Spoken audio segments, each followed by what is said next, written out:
Dossier numéro 4, un dossier sur l'obésité de l'enfant, donc vraiment un dossier important, en sachant qu'il y a une conférence de consensus en 2011 qui est sortie sur la prise en charge de l'obésité chez l'enfant, donc vraiment quelque chose à bien connaître, un vrai problème de santé publique, donc vraiment des choses tombables et qui de toute façon vous serez confrontés lors de votre pratique clinique.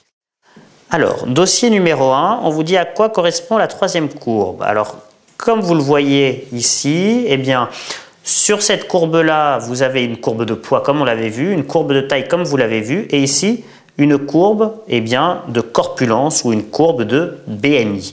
Alors, qu'est-ce que c'est que ces courbes de BMI? Eh bien, le BMI, comme vous le savez, c'est le poids sur la taille au carré. Donc, en gros, ça vous dit comment est votre poids par rapport à votre taille. Eh bien, à la différence de chez l'adulte pour lequel on a des BMI qui sont stable en théorie au cours du temps, et donc le BMI normal est le même à 30 ans qu'à 60 ans, d'accord?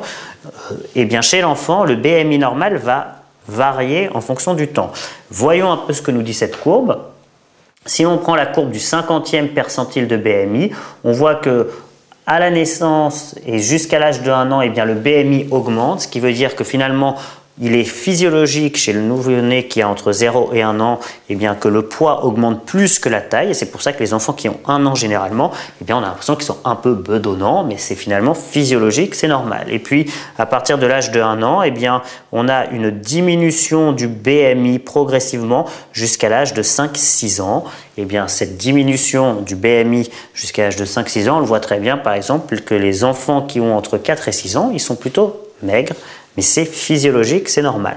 Et puis à partir de l'âge de 6 ans, eh bien, le BMI réaugmente progressivement pour atteindre le BMI normal à l'âge adulte, compris grosso modo entre 18 et 25. Voilà la courbe de BMI normale. Donc il faut calculer le BMI d'un enfant à chaque âge et il faut mettre un point sur la courbe. Qu'est-ce qu'on appelle le rebond d'adiposité? Eh bien, le rebond d'adiposité, je vous ramène à la question qu'on m'avait posée au dossier numéro 1.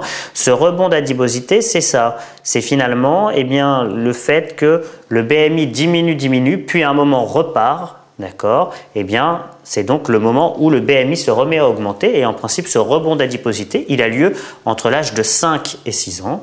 S'il a lieu plus tôt, c'est un facteur de risque d'obésité. Donc, question numéro 1, eh bien, à quoi correspondait cette courbe? Elle correspondait à la courbe de corpulence ou de BMI ou d'indice de masse corporelle. Deuxième question, quel était votre diagnostic ici? Donc, on voit bien la courbe de BMI de cet enfant. Eh bien, ici, vous avez cette courbe qui franchit le 97e percentile et qui finalement se trouve entre deux courbes, la courbe de BMI de 97e percentile et la courbe de BMI qu'on appelle IOTF 30. IOTF 30, c'est en fait une appellation américaine. Et donc, finalement, la courbe du 97e percentile, c'est la courbe qui amène à un BMI au-dessus de 26 à l'âge adulte. Et la courbe IOTF 30, c'est finalement la courbe de BMI qui amène vers une courbe de BMI, en tout cas vers un BMI au-dessus de 30 à partir de l'âge adulte. Lorsque l'on se trouve entre la courbe du 97e percentile et la courbe de l'IOTF 30, eh bien on est en surpoids. Donc le surpoids se définit par un IFC supérieur au 97e percentile. L'obésité, eh bien elle se définit par une courbe par un point de BMI qui se situe au-dessus de la courbe IOTF 30. D'accord? Donc les définitions, elles ne se font pas par rapport à une valeur de BMI, mais plutôt par rapport à la courbe de BMI sur laquelle on est situé. Question numéro 3, donc quelle est la définition exacte de cette pathologie chez l'enfant? On l'a dit, le surpoids, donc c'est un IMC supérieur au 97e percentile et que l'obésité se définissait par un IMC supérieur à l'IOTF 30. Alors, question numéro 4, on vous dit quels sont les deux facteurs de risque qui sont constamment associés à une surpoids ou une obésité qui étaient présents chez cet enfant. Eh bien, les deux facteurs, on l'a dit, c'est 1, la précocité du rebond d'adiposité, puisqu'on voit bien que son rebond d'adiposité a eu lieu plus tôt vers l'âge de 3 mois. Et puis deuxièmement, il y avait une obésité chez l'un des deux parents. Là encore, ce sont des facteurs qui sont quasiment constamment associés à une obésité de l'enfant. Alors ensuite, quels sont les autres facteurs qui sont inconstamment associés à l'obésité? Alors ça, c'est du cours, il faut les apprendre. La sédentarité, le niveau socio-économique bas, l'absence d'implication affective et éducative parentale, le surpoids à la naissance, le manque de sommeil, l'attitude inadaptée de l'entourage vis-à-vis de l'alimentation, le handicap, la négligence, un gain pondéral important les 2 dernières années de vie, et enfin du diabète, un tabac ou une prise de poids excessif au cours de la grossesse. Ce sont des facteurs de risque à rechercher chez un enfant chez qui on suspecte un surpoids ou une obésité. Alors ensuite, question numéro 5, quelles sont les complications à court terme et à long terme du surpoids et de l'obésité de l'enfant? Alors, bien comprendre qu'il y a des complications à court terme, ça c'est sûr et il faut les connaître, mais le gros problème de l'obésité de l'enfant, c'est qu'un enfant obèse est à risque de devenir un adulte obèse. Et l'obésité chez l'adulte est associée à une grosse morbidité et une grosse mortalité. Donc tout l'enjeu du surpoids ou de l'obésité de l'enfant, c'est d'empêcher qu'elle se transforme en surpoids ou en obésité de l'adulte. Et donc vous voyez bien, comme c'est écrit dans les complications à long terme, que la probabilité de rester obèse à l'âge adulte, elle est de 20 à 50% si on prend en charge cette obésité au moment de l'enfance, mais par contre, elle passe de 50 à 70% si on la prend en charge après la puberté. Donc tout l'enjeu est de la dépister avant la puberté pour pouvoir la prendre en charge avant la puberté, parce qu'après on sait que c'est extrêmement compliqué. Alors ces complications, à court terme, c'est un peu comme chez l'adulte, c'est des complications cardiovasculaires et métaboliques, donc il peut y avoir une hypertension artérielle, une hypertriglycéridémie, un hyperinsulinisme. Il y a des complications respiratoires avec un syndrome d'apnée du sommeil ou de l'asthme. Il y a des complications ostéo-articulaires avec un genou valgum, une épiphysiolyse de la tête fémorale dont on a parlé tout à l'heure. Il peut y avoir des complications morphologiques avec une gynécomastie, un enfouissement de la verge, des complications cutanées avec des vergitures, avec un acanthosis nigricans. Alors l'acanthosis nigricans, ce sont des taches un peu noires ou marron sur la peau. Et puis des complications psychosociales à type de mauvaise estime de soi, de troubles anxieux et dépressifs. Mais surtout, on l'a dit, c'est les complications à long terme qui posent souci. Et ces complications à long terme, c'est le fait de rester obèse lorsque l'on est adulte. Alors, question numéro 6, quelles étiologies secondaires faut-il rechercher? L'obésité, généralement, est primitive, mais il existe quelques étiologies qu'il faut éliminer pour être sûr que ce n'est pas une obésité secondaire à une maladie. Et donc, ces étiologies, c'est les médicaments, les corticoïdes, les neuroleptiques ou les antiépileptiques peuvent entraîner une obésité.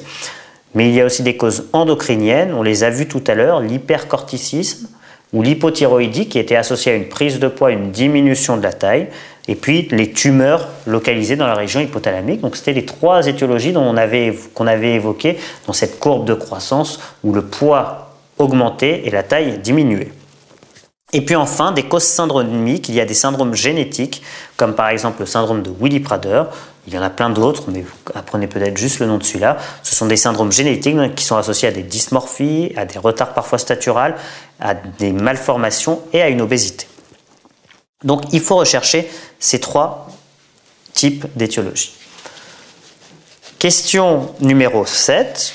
En déduire l'examen clinique à réaliser chez Romuald. Alors, quelles sont les grandes données de l'examen clinique chez un patient qui a une obésité? C'est un peu tout ce qu'on a dit ici. 1. Faire le diagnostic de cette obésité, donc tracer une courbe de poids, tracer une courbe de taille et puis tracer une courbe de BMI. Deuxième chose, éliminer une étiologie d'obésité secondaire, donc une étiologie médicamenteuse, syndromique ou endocrinienne. Troisièmement, rechercher des facteurs de risque qui nous orientent vers une obésité primitive, les facteurs de risque que nous avons évoqués tout à l'heure. Et enfin, quatrièmement, faire le tour des différentes complications auxquelles sont exposés l'enfant. Une fois qu'on a fait tout ça, on a fait l'examen clinique à faire devant un enfant qui a une obésité. Donc si on reprend le correction, 1. On cherche des éléments en faveur du diagnostic positif et du degré d'obésité, donc une courbe de poids, de taille et de BMI, l'histoire du poids, la recherche de vergéture. Puis on recherche des éléments en faveur de l'étiologie. Donc en faveur d'une étiologie, d'une obésité multifactorielle ou primitive, on a les facteurs de risque dont on a parlé, les antécédents familiaux, l'enquête alimentaire avec une enquête quantitative, qualitative, y a-t-il des troubles du comportement alimentaire, une évaluation de l'activité sportive. Puis pour les étiologies secondaires, des éléments en faveur d'une obésité syndromique, donc une dysmorphie faciale, un retard mental, une petite taille, etc. La recherche d'une étiologie endocrinienne, donc un ralentissement de la vitesse de croissance naturelle, l'évaluation du stade pubertaire, et puis la recherche de prise médicamenteuse. Et puis on recherche les complications, donc les complications cardiovasculaires. On prend la tension artérielle, y a-t-il une dyspnée d'effort, y a-t-il d'autres facteurs de risque cardiovasculaires? Des complications pulmonaires, y a-t-il des symptômes évocateurs de syndrome d'apnée du sommeil, des troubles du sommeil, des ronflements, des sueurs nocturnes ou une hypersomnie diurne? Y a-t-il des troubles ostéo-articulaires? Y a-t-il une boiterie? Y a-t-il un genou valgum? Y a-t-il une scoliose? Y a-t-il des problèmes morphologiques, des vergetures, une gynécomastie ou une adipomastie? Et enfin, on analyse le contexte psychosocial, à la fois en termes de retentissement, à la fois en termes d'étiologie, y a-t-il une dépression ou une anxiété, à la fois en termes d'environnement familial, social et scolaire, et puis surtout quelles sont les motivations de l'enfant pour essayer de résoudre le problème de surpoids ou d'obésité. Question numéro 8, quels examens complémentaires prescrivez-vous? Alors, les examens complémentaires qu'on peut prescrire, c'est une exploration des anomalies lipidiques, donc cholestérol total, HDL, triglycérides, et pour pouvoir ensuite calculer les LDL, et puis une glycémie à jeun, et enfin des transaminases. Quand est-ce qu'il faut les prescrire? Deux possibilités. Première possibilité, vous avez un enfant qui a une obésité. Si votre enfant a une obésité, il faut prescrire ces examens complémentaires. Et deuxième possibilité, l'enfant est en surpoids et les parents présentent un antécédent d'anomalie du bilan lipidique ou du bilan glycémique ou du bilan hépatique. Peut-on mettre un enfant sous statine s'il est très dyslipidémique? Oui, les enfants qui sont très dyslipidémiques, mais généralement, les enfants qui sont très dyslipidémiques à cet âge-là, c'est secondaire à une dyslipidémie génétique familiale, et dans ce cas-là, ces patients peuvent avoir un traitement médicamenteux qui prend en charge leur dyslipidémie. Mais là, on rentre après dans des choses un peu surspécialisées. Mais la réponse est oui. Question numéro 9, quels sont les grands principes du traitement? C'est un traitement ambulatoire avec une prise en charge diététique. On ne fait pas de régime, mais on essaye de modifier le comportement alimentaire de l'enfant en normalisant les apports énergétiques et en répartissant les apports alimentaires de façon homogène. On rajoute de l'activité physique, on essaye de modifier les comportements, on fait une psychothérapie de soutien. On associe la famille au projet, on fait une éducation de l'enfant et des parents et on surveille, et surtout pas de traitement médicamenteux et une prise en charge multidisciplinaire si besoin.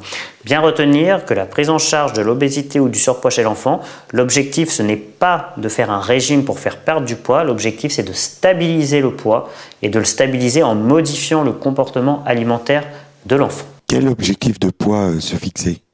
On ne se fixe donc pas d'objectif de poids, mais l'objectif c'est de ralentir et voire de stabiliser la courbe de poids.